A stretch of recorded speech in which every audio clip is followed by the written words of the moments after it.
Welcome to the dojo.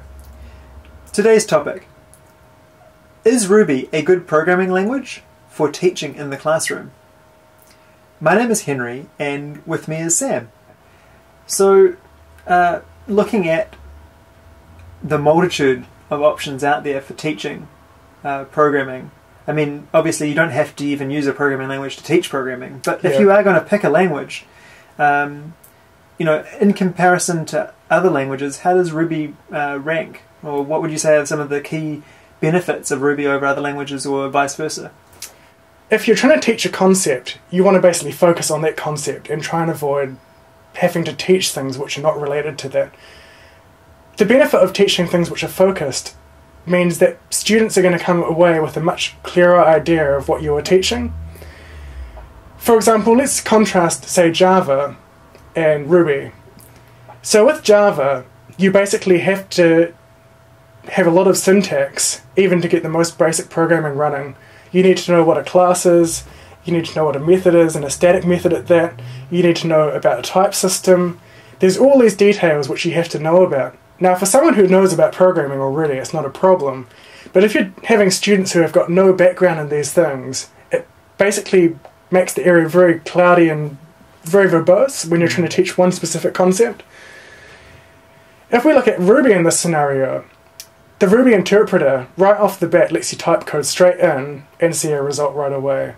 Right. So even in comparison to Java in this regard, syntax aside, with Java you have to compile it first and then you have to run it. You can't see the results right away just by typing some Java code in. The syntactic advantage of Ruby is basically it's much simpler. You don't have many keywords. So you'd say it's less verbose? It's much less verbose. And so the advantage then is for a teacher who is going to review a classroom of kids who are working on a project of some description, there's going to be less for them to basically look through for errors. Yeah, that's for sure. For example, Java is a much more structured programming language in many ways, and you're going to find that syntactical errors, the more code you have, the more chance there's going to be of syntactical errors. If you can simply remove, you know, the number of lines of code you have, if you can reduce that somehow, and Ruby achieves this, you're going to find that as a teacher, you have more time per student to focus on the specific sort of what are you trying to achieve and what happened and what was the result. It's basically going to improve your ability to focus on what students are sort of having to process and deal with. Sounds like a great language. Yeah, it is. It's good. And this is potentially why it's great in the educational context. I see. And with regards to the licensing around Ruby, I understand that it's an open source license. Yeah, so Ruby is licensed under a free software license, I believe GPL. Right. There's actually more than one Ruby interpreter available. So there's one that runs on top of Java, and there's one that runs on top of sort of like C, which is MRI, and then you've got Rubinius. There's lots of different sort of platforms under the term collectively Ruby. And basically, you don't have to pay anything to have access to those platforms, compared to, say, some proprietary products, such as Microsoft Visual Basic, and so on and so forth.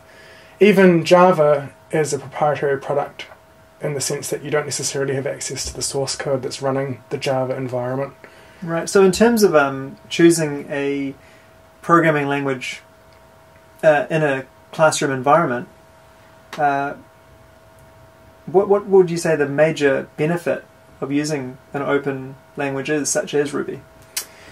With regards to licensing details, basically because the software and the source code is available for everyone to look at, if you have a question about how something works, you know, like internally, you can go and have a look at the source code. And this is great in terms of having the ability to actually see how something works under the hood, which you don't necessarily have access to if you've got questions about, say, how Visual Basic handles its type system, or how the user interface works. So if you have questions like this, it's very difficult to answer them. Whereas with languages like Ruby and Python, which are open source and free software, you can basically answer these questions fairly comprehensively, depending on, you know, the depth of knowledge that you have. Yeah. My next question is, how does Ruby facilitate teaching fundamental computer concepts, which I think, it's pretty important to teach the concepts, those fundamental concepts, rather than just a programming language. So a lot of programming languages, let's have a look at, say, for example, C, give you a lot of capacity to express conceptual ideas. But one of the biggest problems with, say, a language like C is that you have to deal with a whole bunch of stuff which is not really relevant to the teaching material.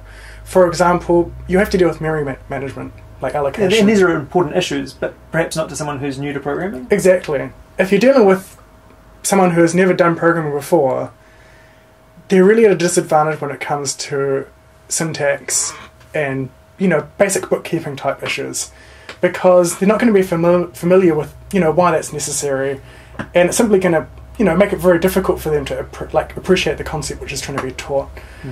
And so, with regards to C, you have things like memory management, you have pointers and dereferencing pointers, and you have to deal with types, and there's all sorts of little bits and pieces which potentially get in the way of, teaching these fundamental concepts, like sorting lists of stuff, having, relational data structures, or, tree structures. There's a lot of these very interesting parts of computer science which can be taught without the need for memory management, for example, right? Or pointer dereferences. And Ruby basically has none of these concepts. Is that because it's handled automatically, or? Yeah, Ruby actually handles all that stuff automatically for you. So this obviously has a performance impact, but very, very minor, basically, in the general scheme of things. And it allows you to focus on the concept that you're interested in teaching students without having to deal with all these sort of arbitrary concepts which are just necessary for the language to function. I see. I know that Ruby is a fairly new language, so, is there a community there to help out if you have problems? Yeah, Ruby is actually really great in the sense that it's community driven. A lot of the development of the language has been driven by a big community of people who are interested in the language. I think the thing about Ruby is that people really love the programming language. They're very passionate about it. And this tends to create a community where you can really get involved and you can really contribute something useful. And there's a lot of great things which have been developed which are available for people to use. For example, one that I mentioned earlier was Ruby on Rails, which is a web framework.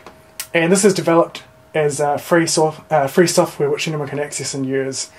And there's a great community around that. There's documentation, there's websites about how to do things, all these resources available free of charge. And the great thing about it is that many people have contributed their ideas to the development of these systems and these frameworks. And so you kind of get quite a good combination of creativity and best practice. So that when people sort of do something with one of these frameworks, they come away with a feeling like, I've really achieved something which is useful in the real world, because this is the way lots of people are solving these problems. Yeah. We all sort of stand on other people's shoulders to get things done. Exactly. So that's good that there's a community behind Ruby. There's forums, you can go on IRC and ask people questions. I think the Ruby IRC channel regularly has over 500 people in it. Right, so hopefully someone in there will be able to answer basic questions. Oh yeah, for sure. Yeah. Okay, well, Sam, thank you so much for discussing Ruby and its benefits to teaching. Yeah, thank you very much. Situations. Yeah, it's been great to talk to you, and to everyone who's watching this video, thank you very much for listening to us. And we hope that if you have any questions, you'll feel free to get in touch with us.